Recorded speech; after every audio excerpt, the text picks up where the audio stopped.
Hello, everyone, and welcome to another edition of GnWC Weekly. I'm the Duke, and I'm joined by Bob Euchre, right? That is correct. You are not the best color commentator in the world for nothing, folks.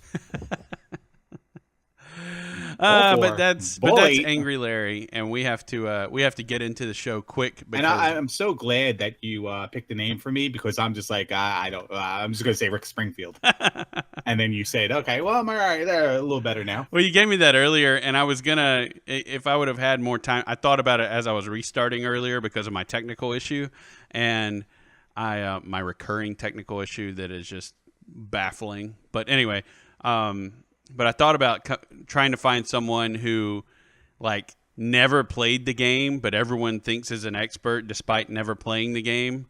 And so I was going to be like, and here is the Bob Euchre to my, and me, I say whatever that person would be, like maybe it's so funny because when Colin I called Cowherd or something like that. When I called the Zelda 2 randomizer race, the guy I did it with was like, and this is the Chris Collinsworth to my Al Michaels, the John Madden to my Pat Summerall or whatever. He actually didn't even use those two. I don't even know what he used. Sure, but he used that same phrasing. That same thing. That's funny. Yeah. It just popped in my head. I was just like, oh, I should totally do that, but I don't really know who to do besides Colin Cowherd, and I don't really like the guy. But anyway, this is so funny because on my stream earlier today we talked about how we didn't like Colin Cowherd. Man, this is so weird. And I didn't watch the stream earlier. I mean, not harshing on you. I just didn't have time. So, no, I know. Speaking of, this is GnWC Weekly, the Game and Wrestling Connection.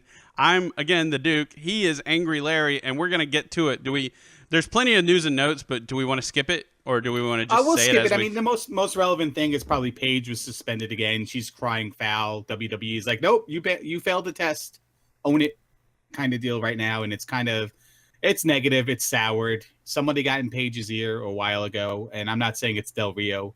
It could have also been the family, or she just could develop her own opinion over time. And, check the archives like 4 months ago. I said, this is not going to end well. Yeah, and that was even before her first suspension. Yeah. It's it's pretty rough, but we'll move on because I mean, what can we even say? So much of it is just speculation. It's speculation. Yeah. It's hearsay, and it's still ongoing. Yeah, and there's all kinds of other rumors. Right now, so. and I'll tell you about one that I saw later, but there's no sense in going over it on the show. But we can talk about No Mercy though if you want. Yeah, I think that's probably a good idea. Let's hit No Mercy. Can I hit my probably only rant of the day right now? Yeah, sure, go. All right. The show was good. We talked about it. Yep. Some of the matches were pretty good. Some of the matches were great. Some of the matches were but given what they had to work with, it's acceptable. The one thing that's not acceptable is the pacing and the order of this show. To start with the World Championship, and I'm going to ignore the pre-show because it's always a tag team hybrid match on SmackDown if it's not Baron Corbin. The World Championship match being first is not a big deal in my opinion. I'm going to speculate and say John Cena had to catch a flight for the Today Show and they were on the West Coast, or had to just take the earliest flight possible if it was a private charter. There was also the debate. Oh, it was also the debate, so they wanted to get it on and over with before. It was probably a little bit of both. It was just too much to go up against, yeah. And I have no problem with that at all, that being first. You lost Becky Lynch in her match. You moved Corbin and Swagger from the pre-show onto the main show. But you put the main event to be Bray Wyatt versus Randy Orton. Never mind the fact that there was an Intercontinental title match that you could have kind of just tried to elevate the prestige of the title by putting it in the main event slot for like the first time, maybe since the Ultimate Warrior had it. I mean, probably there's been some in between, but not a lot. On pay-per-view. And let's also mention that was the best storyline you had going on. Like, I mean, the main event. You had a career on the line. Is there not anything more important than that? No, there's not. No. And as sexy as the guy is, the reveal of Luke Harper is not like the let's throw up the copyright symbol and end the telecast right now kind of moment. Ziggler winning the championship is kind of like the let's wrap up the show kind of moment.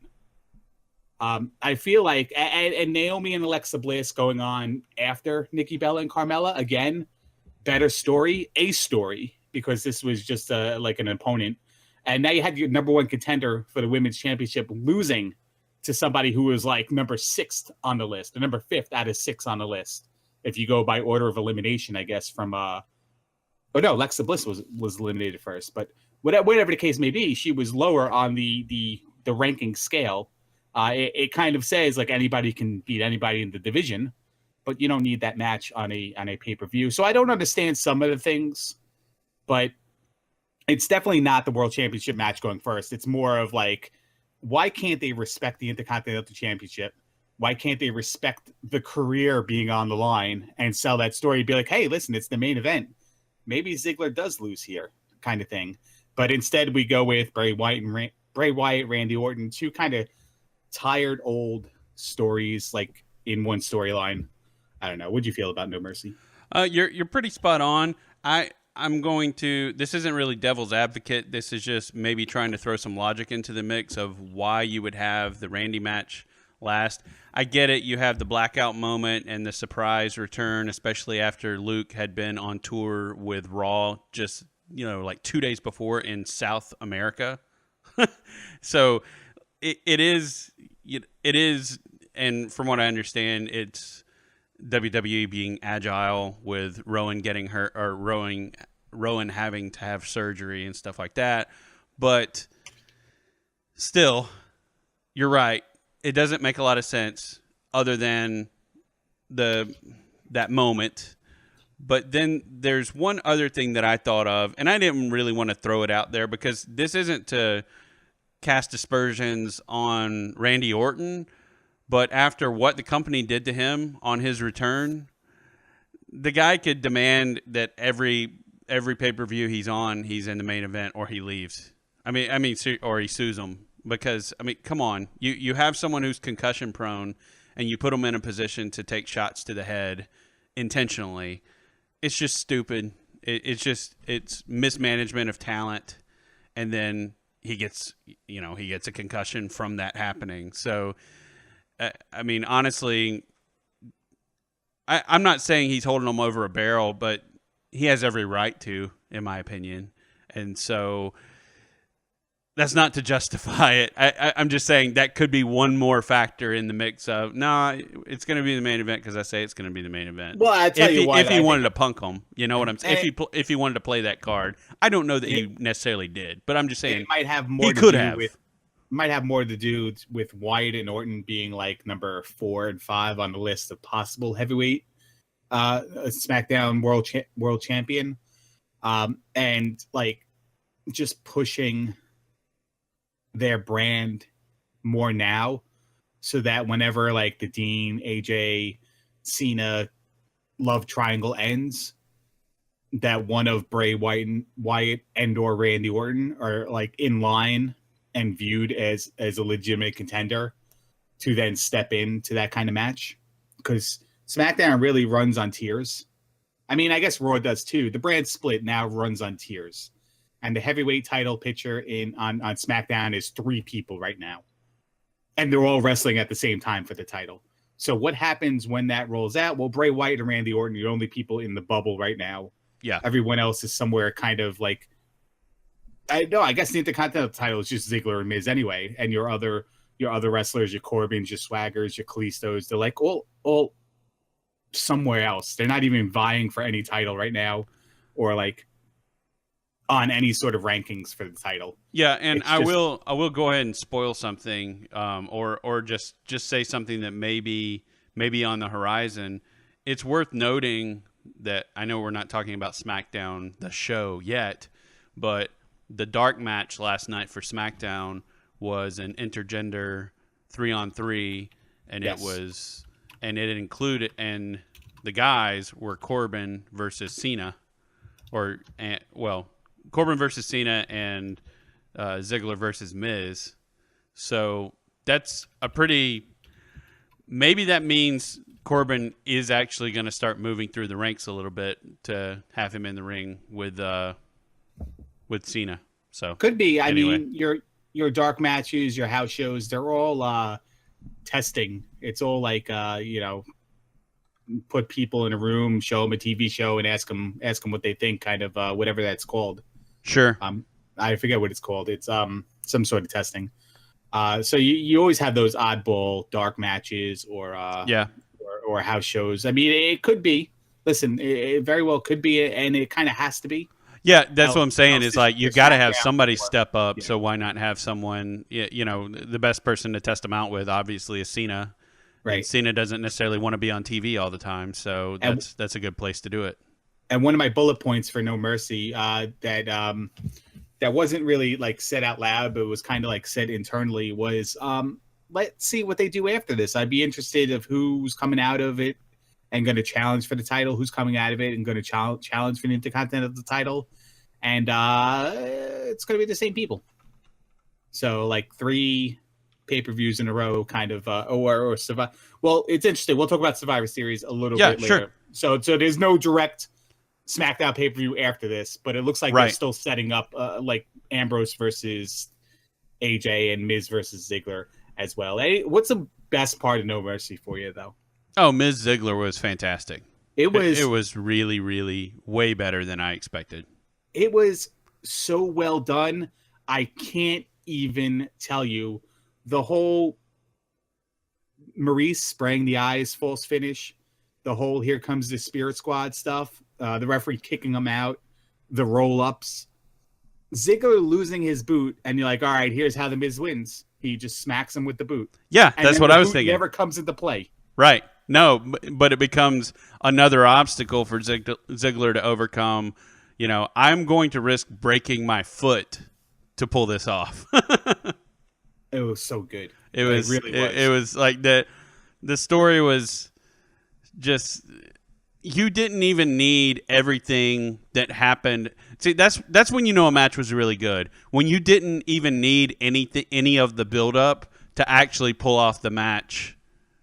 Like, in the microcosm of the match itself, it tells plenty of story, and I think it did that. Like, it told, it retold their whole story. It retold their whole story. What's that? I said, even with the build-up, it was all implemented in the match. So I think everything from start to finish was done perfectly. Sure, yeah. Maurice spraying people in the face to let Miz win the match, to the Spirit Squad coming out, to like everything was done in a prior face-to-face or a prior match between the two, and then it ended with a new twist. And I'm glad it wasn't a roll-up. I'm glad Dolph won because, listen, 1, he's a champion. 2, he's technically still around. The only thing I didn't like was the misdirection of, well, Ziggler doesn't have a contract. I'm like, oh, okay, here we go. This flashes back to CM Punk, Cena, CM Punk winning the title at Money in the Bank kind of thing. Sure. Maybe if they didn't do that, if they didn't plant that seed somehow, if there was no social media, I would be like on the edge of my seat at the end of the match. I feel like a lot of the social media played into this, though. But I get what you're saying. Yeah, well, that's the problem with storyline. Social media plays into a lot now, and if you're in the know, you have like all this information, to decipher everything. But if you're not in the know, you don't know of all the intricacies that go on to kind of complement the story. It's good and bad, and regardless, it was still a great match. I still was on the edge of my seat because I really was watching it like, how does Miz win? Instead of, man, I hope Dolph wins. Kind of. Right. Just because of the ending and the little bit of a shock to it, I was like, all right, well, that match was really freaking good. I don't like the fact that, like, good matches, 5-star matches, everything that we as a wrestling internet community, let's say, deems a 5-star, 4-star match is something that has like 6 million false finishes. But I guess that makes a good match nowadays. And, certainly this was one of them. Well, and that one wasn't, to its credit, it wasn't overloaded with false finishes, in my opinion. I think they each kicked out of each other's finishes and then like several things thereafter. Yeah, but on the other side of that, I feel like it made, well, I get what you're saying. It makes a good match. I mean, It really does.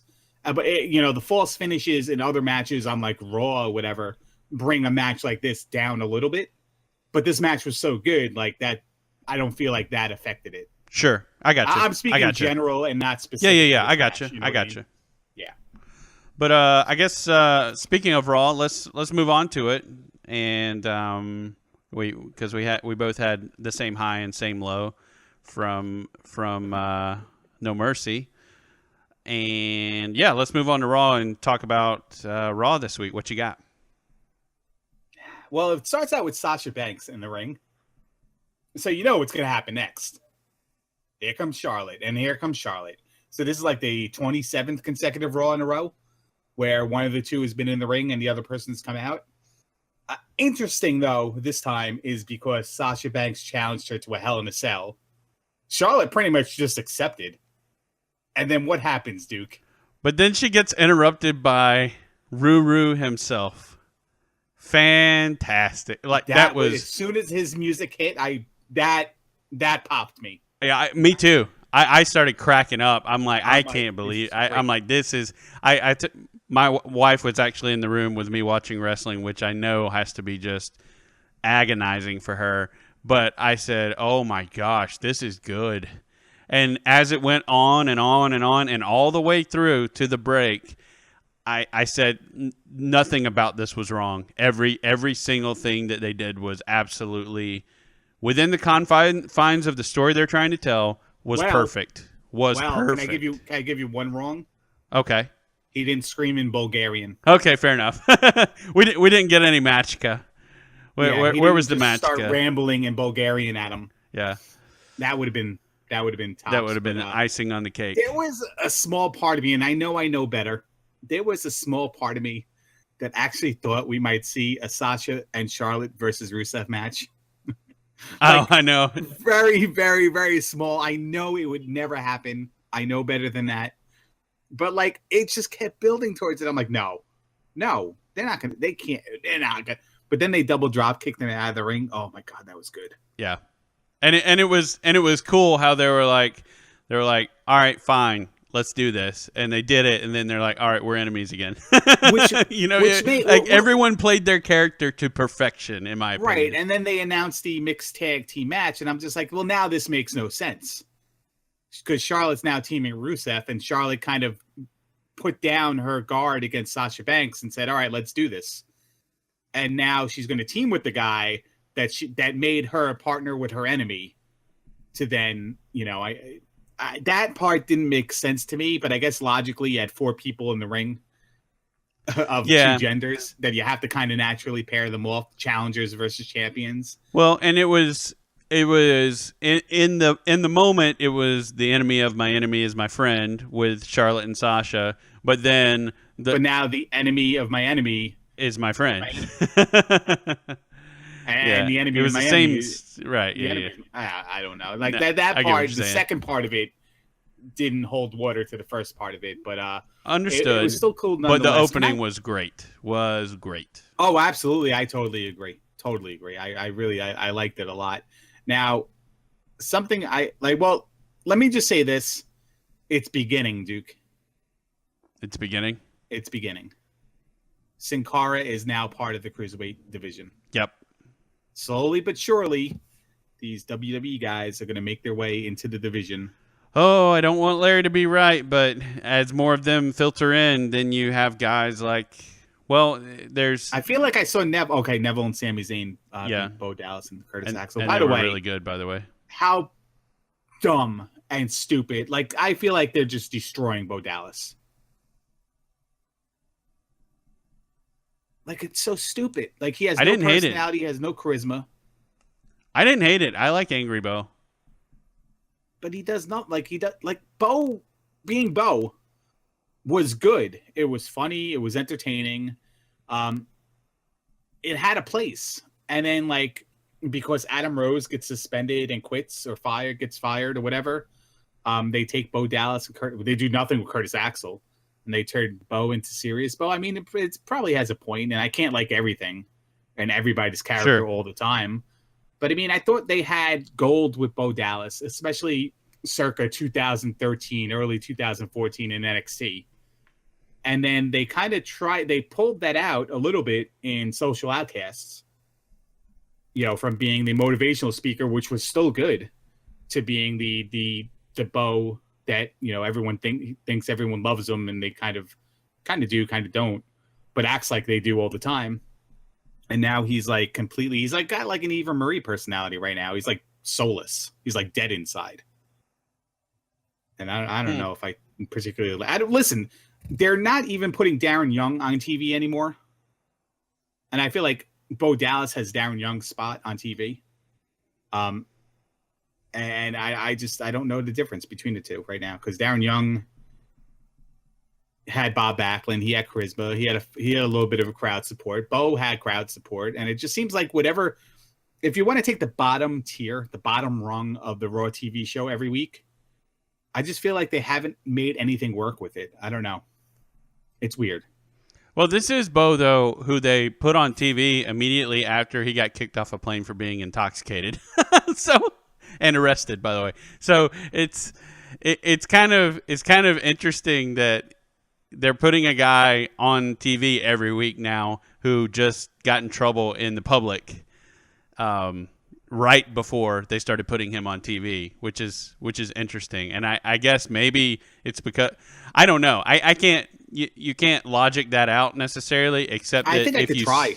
Well, I was going to say, except that if you see the video of what happened, he was, despite being just crazy, unbelievably drunk, he was extremely respectful throughout it all. And maybe management said, if a guy can control it, he can't control his liquor, but if he can control himself while under the influence like that, maybe there's more to him than we thought, and we can do something with him. So I'm totally blue skying that, obviously. Yeah, I think it's more, you know what? Here you go. Here's a gimmick. It's a crappy gimmick. Here's your opportunity to grab your brass ring. Go out there, try to make it not fail, and then it's going to fail, and it's going to be like future endeavors. See ya. Yeah, we'll see. What else? What else happened? I think Raw had a lot of C show talent. Can't say that once, let alone like 3 times in a row. I think it had a lot of D show talent. I think that a lot of the matches, a lot of the segments were just like nothing special. Nothing special, but I actually, as a show, once again, talking in the vacuum, within the vacuum, I enjoyed Raw this week. I didn't hate it.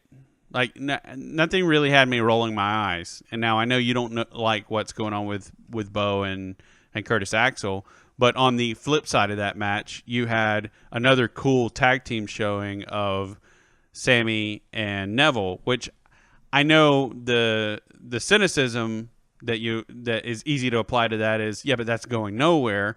And that's, no, it's going to Survivor Series when they do a tag team match, and then you need tag teams. Okay. Yeah, that's true, because they need 5 tag teams, right? So that's and they could be, and I love their finish combo. I love the haluva into the Red Arrow. I think that's I think it's fantastic. That match wasn't really even like one of the problems I had. I just I know.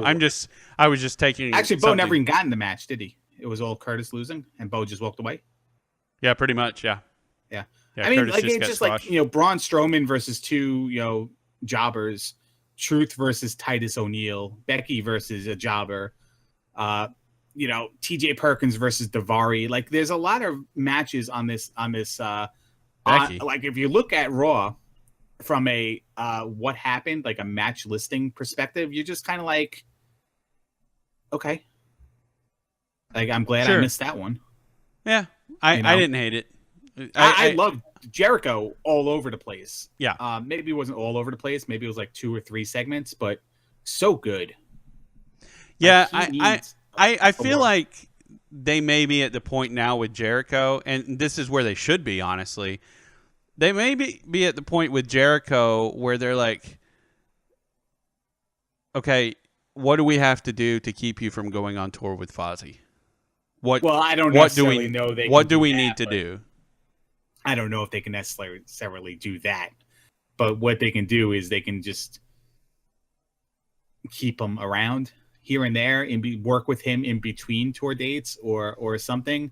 The fact that he may go on tour at any time, or it may be scheduled already, and there is a definitive end to Jericho on Raw, is something I'm not going to look forward to hearing.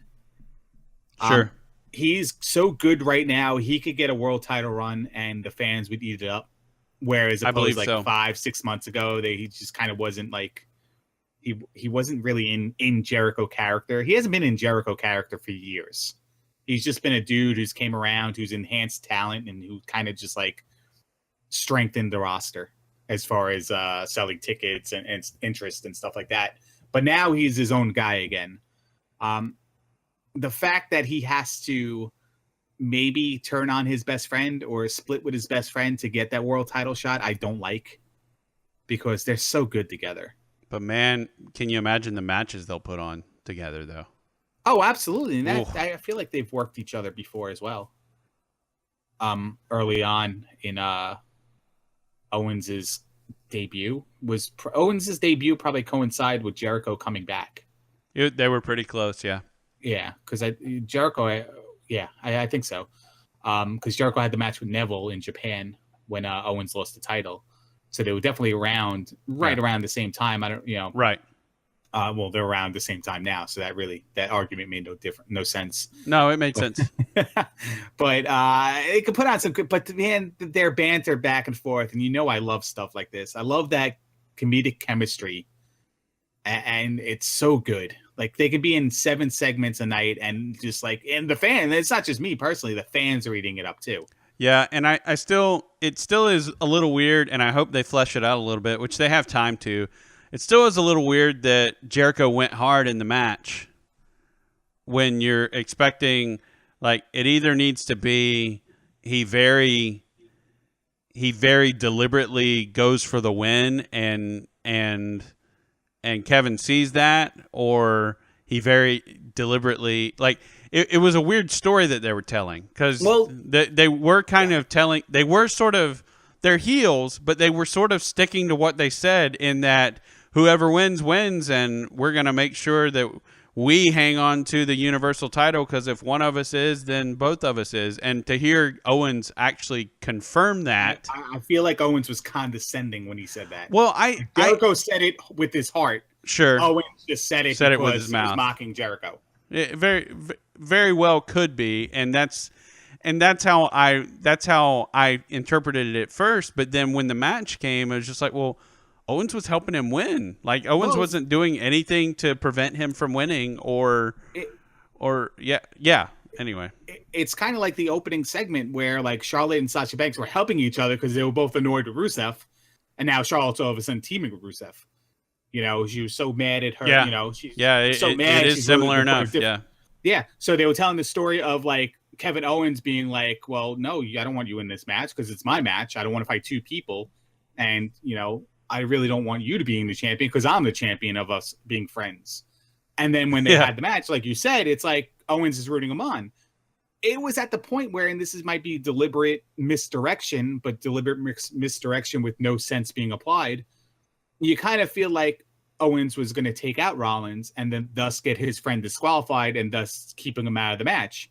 But then they started telling the story from no apparent reason, just like kind of picked it from the hat, opened it up and read it, that with Jericho in the match, Owens has a better chance to retain.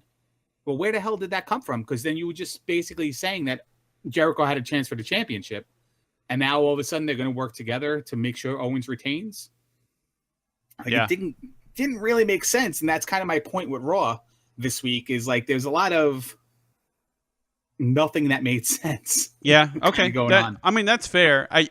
In and of itself, like not thinking too hard about it, which I know, I get it, but not thinking too hard about it, I enjoyed it. But it did leave plenty of questions, and like you said, of things that they just don't really jive. They don't really make sense. So just 2 people are not on the same page with multiple segments in this, and the rest were just like hashed together matches. And I never really drew the comparison to Zayn and Neville teaming until like. You're like, for no good reason. I'm like, well, I don't know. Actually. And speaking of SmackDown. Speaking of SmackDown, I have this one point. Heyman challenged Goldberg. Goldberg's going to be on Raw next week. And Goldberg was actually in Oakland, so they just held off on that. My dad's buddy Goldberg. Yep. By the way, someone retweeted that again today, and like 4 people liked it again today. Like, it's so weird. It's like in this endless loop.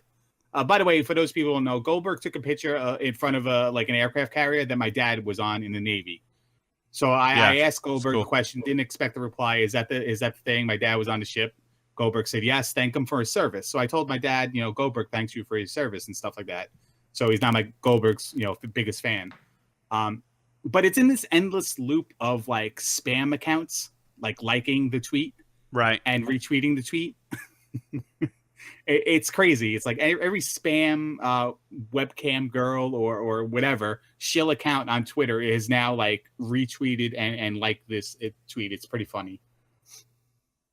My dad's a hit with fake accounts.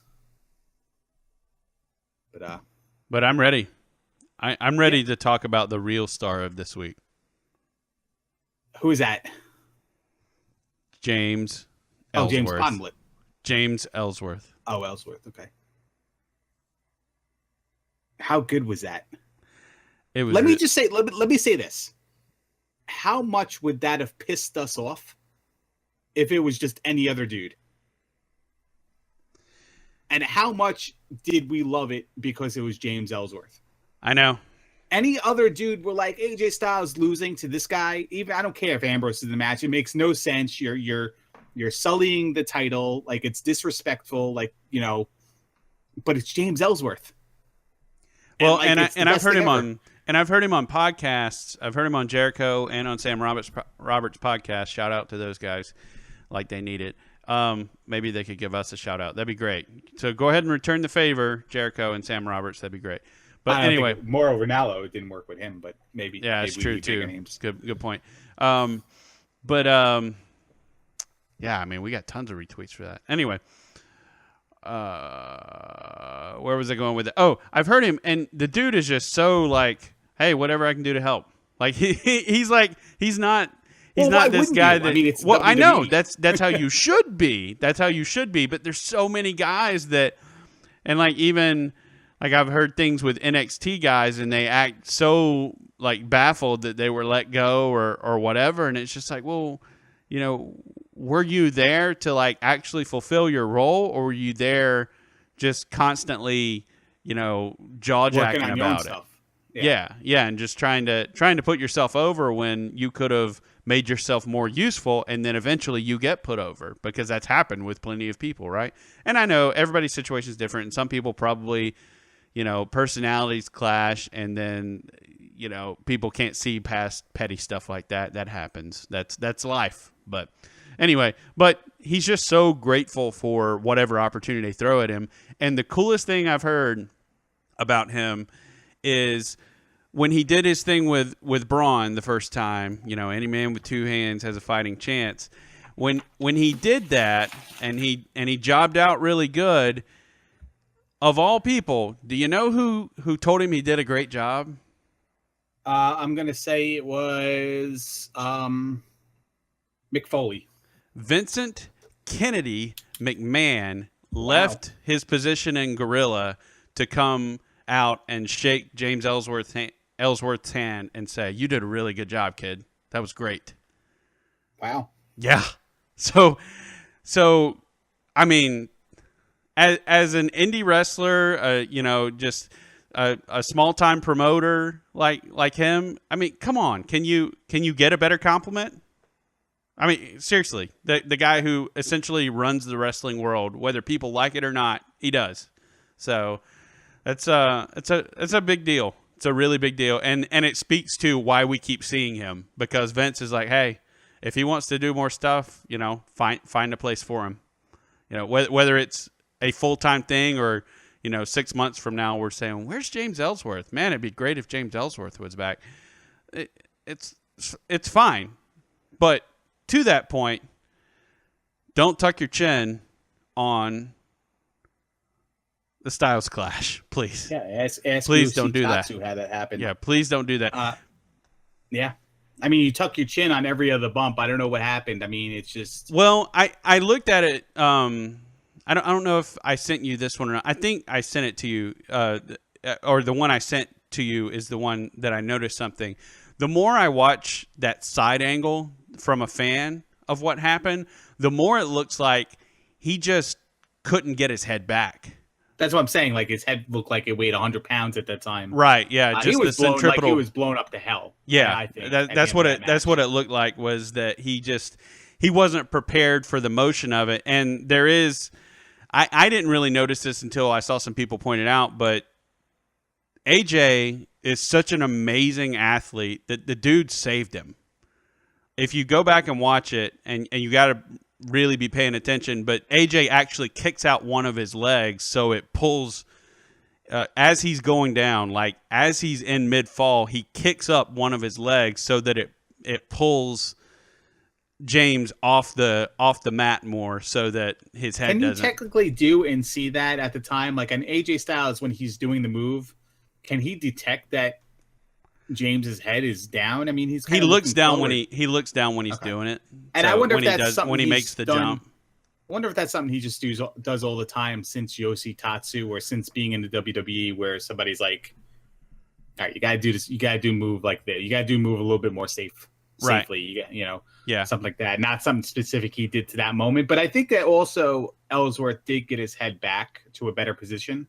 Yeah, but no, I mean he did it. He did it, but it, like, the more I watch that, the more I'm like, I just don't think he had the strength to pull it off initially. And like it's easy to say, oh, just put your head up. Well, yeah, just put your head up when you're freaking upside down and someone's jumping with you. Guy had a match of his life. Probably threw a little bit more effort into that than normal matches, and might have went longer than normal matches. I don't know his status and whatever fed he's really from, whether he's a guy that goes 30 minutes or a guy who just goes like. I think normally what happens is he just gets beat up. So he probably just gets brawled with and not grappled as much, and so So and this it one was he probably was a little different. It'd be a little showy, anxiety probably for being in such a match. Like, he's on freaking it's silly TV. to say, like, it's a scripted match. He was put into the match. He didn't earn his way into the match. It's not something like, not like a heavyweight title match in boxing or whatever. Like, he was predefined to put in this match, but you can't tell him that it's not the biggest thing in his world, wrestling the champion. Oh yeah, like of WWE. Like, it's silly to think it's not. And maybe someone who will go down as one of the best to ever step in the ring. Possibly. Oh, absolutely. I was thinking about that the other day. I'm like, man, not only did he beat John Cena, other people have beat John Cena, but man, they're putting this guy like on top of like everyone right now. It's hard to imagine somebody coming from another company, even like back when people did this all the time, and just going to the top and staying to the top without WWE making a real point of them. And according to Ryback, and it's been confirmed with some of the wrestling tabloids. Anyway, making my little jab there. Sorry. But now I'm putting myself over. But according to Ryback and according to a lot of the wrestling sites, he was supposed to go out and squash AJ at WrestleMania. That was supposed to be what happened. And then, Ryback decided to sit out and everything that happened with that. And then now you see, now the company saw, oh my God, this guy really is that good. Like talk about a bullet dodged for them to have. Yeah. I mean, and again, it speaks to Jericho's role in the company too, because back then he was just kind of like the filler. Yeah, and that kind of started Jericho's run of, all right, people aren't getting over, and it's because nobody's putting them over. Let's change that. And if anybody's going to do it, it might as well be me. So back on SmackDown, we're going to ignore the fact that Kane just disappeared. I know, I know, yeah. Leading to the fact that the Bray Wyatt Randy Orton main event match is just like dumb as all hell. But Randy did you watch Talking Smack? No, because sometimes I don't. Because I don't want wrestling to be like 24 hours a day. And I just want it to be confined within like the 2 hour. Like well, here we go again. I know there is. I know. And I get that. I've got to tell you, watch Talking Smack again, because someone got word that people want the Wyatt family to actually be a legitimate threat. Good. And I like that. I don't like people disappearing and people looking in the mirror and their faces getting all warped. But it even moved over into Talking Smack. Okay. It's good. It's really good. Would lights go out and Renee Young disappears? No. Because that'd be cool, because now you have an actual abduction story. Whereas Kane's just going to show up somewhere again. Actually, Kane. All right, let me put. I'm going to let you watch it. I'm not going to spoil it for you. Kane disappeared. I feel like they want us to think that Kane was a figment of Randy Orton's imagination, and he never was in that match to begin with. That Bray Wyatt's so much in Randy Orton's head that he thought Kane was his partner, and Kane was never in the match. Yet all the fans saw it too. I mean, I kind of like that. I got to be honest. I kind of like that. If there wasn't 15,000 people in the arena who also saw Kane wrestle, and this was like a closed arena match, and they actually had some dialogue to go with it, that would have been awesome. Or you even had, or you even had evidence of Kane being elsewhere at the time and being like, I haven't talked to Randy in weeks. And you're probably gonna get that interview next week. Yeah. But okay, I like that though. Yeah. Best part about SmackDown for me? Yeah, what you got? SmackDown Live challenging Raw for the Survivor Series. Yeah, really good. And it was a very scripted promo, but very, very cool promo where they're like, you know what? We're gonna lay down the gauntlet. I liked it. Well, here's what's cool about it. We all knew it was going to be red versus blue. I mean, it's kind of tired old story. It's Survivor Series. You're going to have 5 guys in red shirts fighting 5 guys in blue shirts. Are you saying it's a tale as old as time? Exactly. Okay. But the difference is now we're going to do it for the men. We're going to do it for the women. We're going to do it for the team. We're going to get 3 classic Survivor Series matches. And when's the last time we actually had a 10-man Survivor Series match? I feel like we had one last time. Maybe it was 8, but it was probably 4 tag teams. Oh, maybe. Of 5. Maybe you're right. Yeah. But it's like every division gets a traditional Survivor Series matchup. It's pretty great. Yeah. I thought that was awesome. I like that there's going to be 3 of them. I like that they said the best in our division. So I wonder if that's going to be exclusive to like title matches, or if it's going to be like, AJ's on one team and Owens is on the other team. Yeah. See, I'd really like that if they just straight up say, I don't know that they necessarily need to say we're not going to have our normal championship matches, but I mean, I feel like you could fill up the card with those 3 matches plus a little bit of filler, plus everybody else without like, do you have to have a championship match? Does a championship match actually have to happen? We don't know what's going to happen in Hell in a Cell to necessitate what feuds are going to come out of that for like the next pay-per-view. But it looks like it's building up to be AJ versus Ambrose and Miz versus Ziggler. So at the very least, and they're not even doing Becky versus Alexa. Like they already said when they're going to fight. So there's no like future of that right now. So at the very least, Survivor Series might be the 3 traditional matches, and then those 2 title matches from SmackDown, and then maybe possibly a U.S. title match and a heavyweight title match from Raw, and then everything else is going to be the 3 Survivor Series matches, and maybe they even have like I wouldn't be against a cruiserweight Survivor Series match on the pre-show. Sure, that would be very good. That's kind of like a signature cruiserweight match where the trio matches, multi 6-man, 8-man, 10-man tag matches kind of stuff. Yeah, I like it. Yeah, it'd be pretty good. Do we need a title match? No. But do they want the title match to be on it? Probably. By the way, last year on Survivor Series, Dudley's, Goldust, and Neville, and Titus O'Neil beat the Ascension, Miz, and Bo Dallas. So it was like kind of like a hybrid. Yeah, but it wasn't like just straight tag teams. Yeah. But it was still, and then also on the main show, it was Ryback, the Usos, and the Lucha Dragons against the New Day and the League of Champions, League of Nations, whatever, Sheamus and Barrett. Brothers of Destruction versus the Wyatt family. Well, that was a regular tag team match. So tag teams were well represented in the traditional Survivor Series matches last year. But it wasn't just a straight tag team Survivor. Like this is if you get eliminated, your team is gone. Whereas that was like it was a 5v5 that had tag teams. Okay, in it. I didn't know that was what. Yeah. This is like a traditional tag team Survivor Series one match. Eliminated. So, well, I guess that makes sense because the match would take forever if 9 people had to be yeah, eliminated exactly. from every team. I'm going back through the years, and it's pretty been much a while. Every traditional Survivor Series match had tag teams inside of it instead of like the 10 best guys. Right.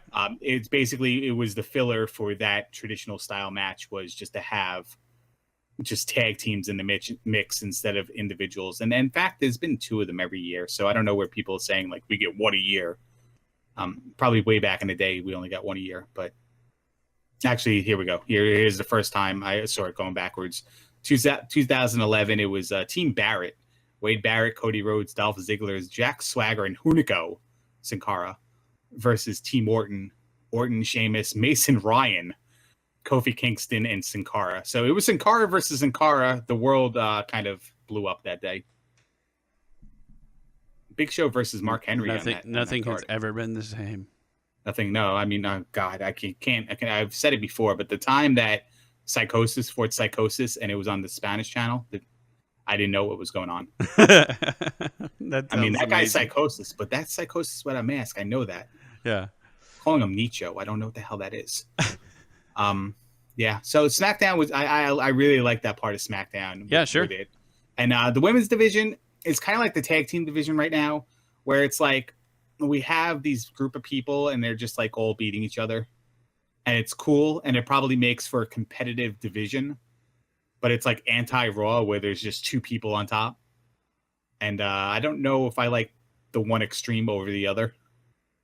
I don't know. Time's going to tell. It's only been like and part of that with the women's division on SmackDown is Becky being out with her hospitalization. So, yeah. What was that? Was that we still don't know. It's something personal, apparently. I didn't even know about it until the Monday morning when I watched No Mercy. And by the way, all these pay-per-views like stacking on top of each other, I'm now forgetting they're even on. Yeah, I know. That was crazy when you come into stream Sunday night. What'd you think? And I'm like, I have no idea, dude. I didn't even watch it. It didn't happen.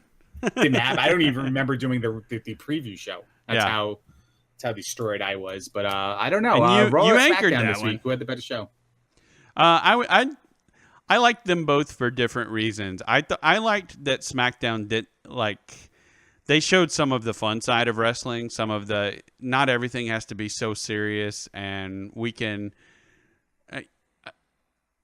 I would probably, if I had to choose, I would lean towards SmackDown, but I'd probably go 9-9 on these this week for me. I would probably go 10-9 SmackDown. It's so funny to think that James Ellsworth versus AJ Styles was a better match than Jericho versus Rollins. Well, and let's throw out one more thing on that match on Ellsworth versus Styles. The pantomiming during the side-by-side, during the commercials, was amazing. Was unbelievable. It was like Chaplin-level stuff. I lost my lemonade Gatorade when he was showing Ellsworth how to do an arm drag. Yeah. And then they did it, and he celebrates and everything like that. I loved all the "Are you readies" at the beginning, and then you could tell the crowd was really getting into it, especially when Ellsworth just really fired up, did his best Stone Cold Steve Austin. I'm ready to go at the end of that. It was amazing. So good. But yeah, Dean played his part to perfection too throughout the entire match, but especially in the beginning when they were having to pantomime everything. It was fantastic. It was so good. Yeah, it was but like I said, I like them for different reasons, but I could see if I were to lean one way, I'd probably still go SmackDown, and that's not just being a fanboy. It was just really entertaining. I think the fanboy part of it has to do with it's a tighter 2 hours instead of a dragged out 3 hours. Sure. If you want to include Talking Smack, it's 3 hours as well, but it's a nicely done 1 hour post show studio show. Yeah.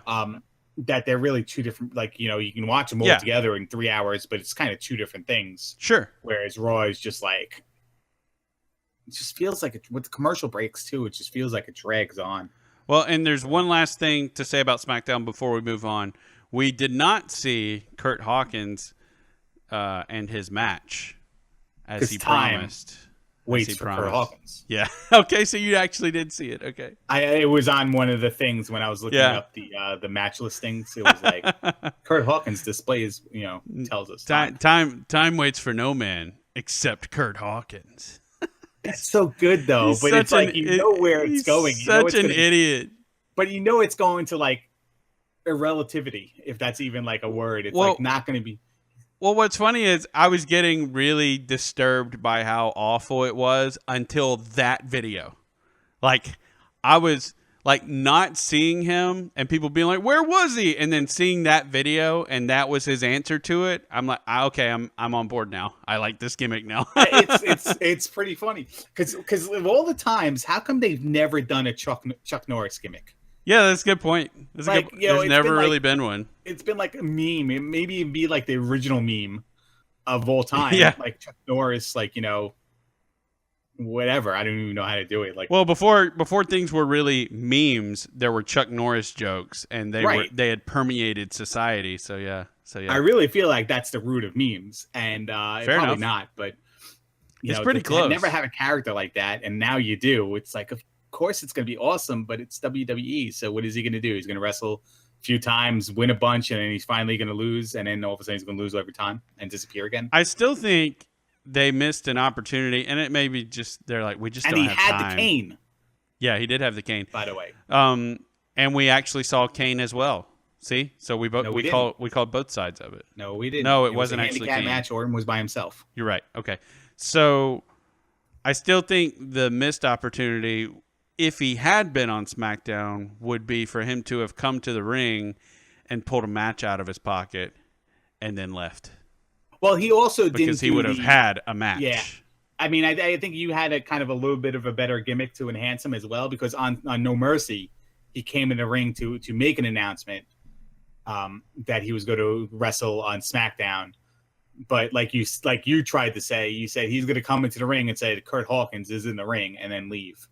Or makes his in-ring debut and then leave the ring. Yeah. You know, I just don't think you can work that into like a quip like he's been doing. Sure. Like, Kurt Hawkins makes his in-ring debut. Now he makes his leaving the ring debut and then whatever and then leaves. That would have been good. Kurt Hawkins leaves undefeated and he just walks out. All right. The bell does not ring for Kurt Hawkins. Kurt Hawkins rings the bell and he goes to ring. He goes and rings the bell and leaves. Yeah. Let's talk about NXT. Yeah. And you kind of know I was pretty excited. Yeah. Already. With concerns and with glee, I guess, at the same time. So Sanity debuted today. You know, basically today when we record this on the taped NXT first aired Wednesday night show. They defeated Ty Dillinger and Bobby Roode. Now we took a look at this match last week when we kind of analyzed the brackets, or it was 2 weeks ago, whenever it was. Please check the archives to see that show. I believe it was last week because we cover everything in the previews now. So yeah, so we're like, well, does Sanity lose on their debut? Maybe it could happen by disqualification. Maybe they just, you know, they made like they didn't make the biggest build up of them, but they put a vignette on for like the last, I feel like it's like 10 weeks, maybe longer.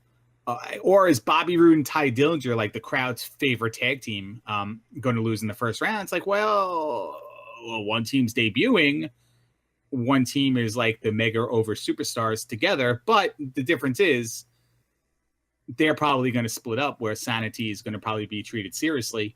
And the next takeover is in Canada, and they're both Canadian, so it would make Canadian takeovers in Canada. They're obviously going to be in the finals. They're either going to be in the finals or they're going to beat each other's faces off. I mean, it's like that's your money match. Too. Yeah. And looks like they might be beating each other's faces off because Bobby Roode just kind of said, "I want no part of Sanity," and left. and left the ring. By the way, Sanity's entrance, and this is on NXT production as well. Like, it's so good, and I don't feel like NXT gets credit in production because everything else in NXT is so good. But when people debut, when they make a first appearance, when they're like, you know, when people from other companies like TNA come in, they make it a big deal. The announcers lay out. They don't tell you who's coming up. And the crowd, like, all you do is hear crowd anticipation, like waiting. The music's hitting, but they're waiting. And they did this with Sanity. Now, they came out, 4 masked people. They came out, and Alexander Wolf and Sawyer Fulton were under the masks. So they take off the masks, and there they are. So, okay, well, all right, they weren't the biggest of stars. But we've seen them before. It was a cool entrance, but it doesn't matter. It's Ty Dillinger, and there's Bobby Roode. Sanity lays the beat down on Ty Dillinger. They stare down Roode. Roode backs off and just leaves Dillinger high and dry. They had a pretty cool combination, like suplex for the finisher. I've never seen it done that way. It was pretty awesome. And then the third member of Sanity comes in the ring and just starts throwing haymakers at Ty Dillinger. They pull her off. I think it was obvious she was a woman, based upon her physique against everyone else in the ring. But they hit it. She takes off her mask, and it's Nikki Storm. I was in denial, Duke. I'm like, no. I'm like, that can't. Like, I'm looking straight at her, knowing it's Nikki Storm. I'm the Galaxy's biggest Nikki Storm fan. And I see her. I'm like, no, that's not Nikki Storm. That's just got to be Crazy Mary Dobson with darker hair, or somebody who's come up in the NXT ranks that I probably don't know. And then Tom Phillips is like, Phil Thomas is like, that's Ted, Nikki Cross. It's Ted Peterson. Ted Peterson. And I'm like, that's Nikki Cross. And I'm like, yeah, it is. Oh, no. It just means we're not going to get goofy, quirky Nikki Storm. Nikki Cross. Yet, but we got to wait a while before the Sanity angle plays out before she kind of.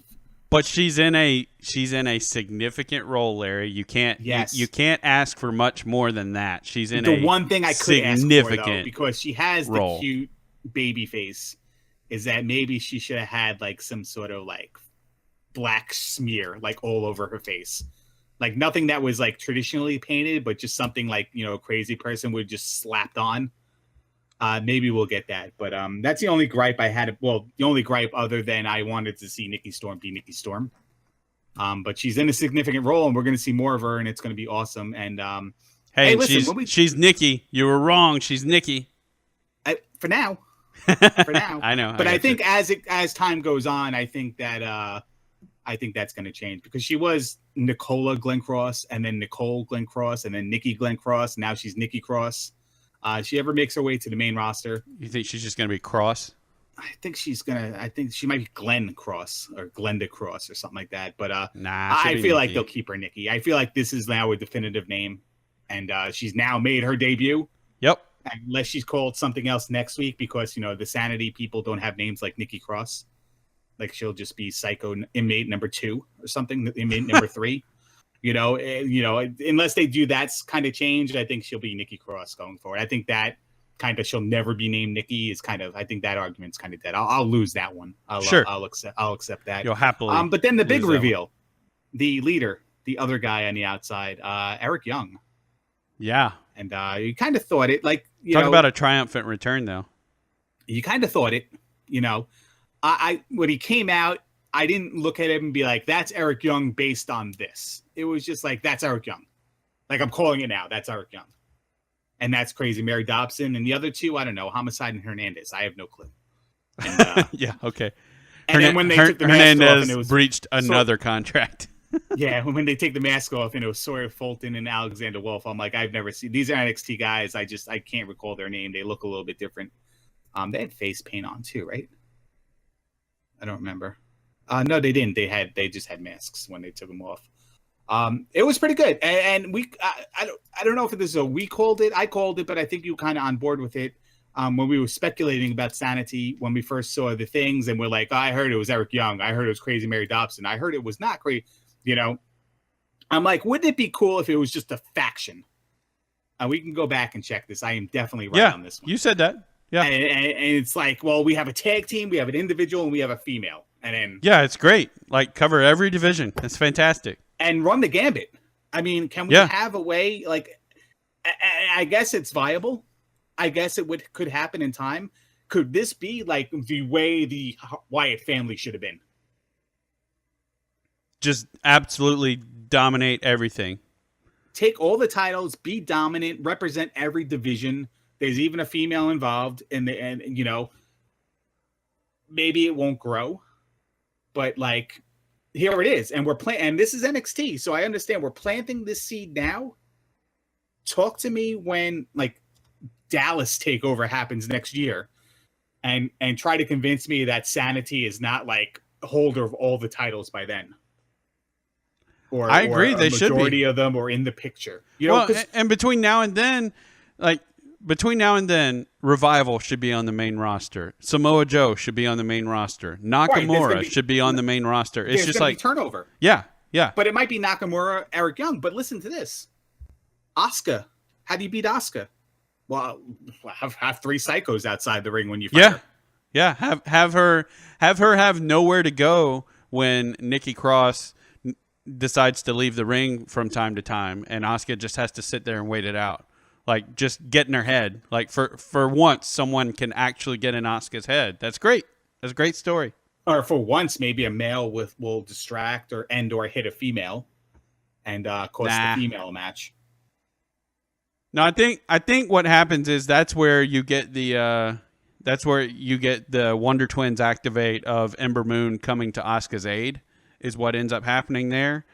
Well, we're talking way down the line. It might not be Asuka. It might be Ember Moon. Oh, that's true. That's actually, that probably makes more sense. Yeah. So Asuka's moved on by then. Yep. That makes a lot more sense, probably. Yeah. So it was a good NXT, and when I pull up the rest of it, I mean, Billie Kay, they're making Billie Kay look stronger. Beating Liv Morgan, but I think the story here is Liv Morgan's now going to be slowly becoming the underdog. She's going to hit the bottom, and then now she's there again, kind of right, like a more Ronaldo Drake reference, with a little twist. Yeah, I got it. I think, and then like TM61 versus Sabatelli and Moss. I really wasn't invested in the match because I had company over, and we were kind of, it's one of those people who kind of relive the old days of wrestling. It's like every time there's wrestling, remember The Rock? Remember Stone Cold? Remember Von Erichs? Man, I remember Saturday mornings watching NWA and stuff like that. So we had like a half-hour conversation about the Von Erichs. It was actually a good match. Yeah, no, it looked pretty good. I don't know if it looked like four guys, and I know Rick Moss is built a little bit different. It looked like four like generic creator wrestlers, not to be like. It looked like the same guys in the ring, like same build, same hair, same everything. I get what you're saying, but I will say, to me, Tino Sabatelli, I get why they were talking about him so much on Breaking Ground, because he definitely has an it factor and a charisma that with a little bit of honing, to me, he looked like future like mega main eventer if he obviously if he stays healthy and stuff like that. And obviously, I mean, he has the perfect look for a long-term heel, because like Ty said in Breaking Ground, no one's going to like you because of how you look. Because you're too perfect, Yeah. Everyone's always going to hate you, because in this business, I hate you because of how you look. It's funny because if he was I'm not saying he's bad, but if he was any better and they rushed to put him up there, he might have gotten like the Bobby Roode gimmick of like being the glorious, like the CEOs come to see me. I don't want people like you coming to see me. Sure. Like that feels. I feel like that fits. It fits Bobby Roode really well. Yeah. I feel like that would have fit Tino as equally as well. Sure. I just don't know if the crowd would have got behind it. I think that would have been the heel version of that gimmick. Sure. Instead of the heel Bobby Roode being in the beloved version of that gimmick. Right. Is it? And then we had a Nakamura Samoa Joe drag out, beat out fight. I was kind of disappointed we didn't have Regal stepping in first, maybe. Well, I mean, Nakamura may have knocked out Regal if he got involved, since he just decided to beat on everybody else. How awesome is that? That would have been if we saw it on camera. Yeah. Where Nakamura came to confront Joe, and then everyone comes and Regal comes to confront Joe, and then Nakamura makes the save, and then Regal tries to hold Nakamura back while a couple black shirts hold Joe back. They get involved. Regal gets a little bit more aggressive, and then Shinsaka, whatever it's called, Kinshasa. Yeah, exactly. To Regal. Sure. That would have been awesome. But overall, it was a pretty decent week of the wrestling. Yeah, the wrestling was good. The wrestling was good. With that, I think we're going to just wrap it fast. I'm not going to give Larry time for filibustering because he has things to get to. I have things to get to. Damn it. Okay. Anyway, so I'm just going to go ahead and pull the plug on this thing. Good morning, good afternoon, good evening, whatever it is for you. Thank you for listening. I'm the Duke. Larry, take it away. Super kick!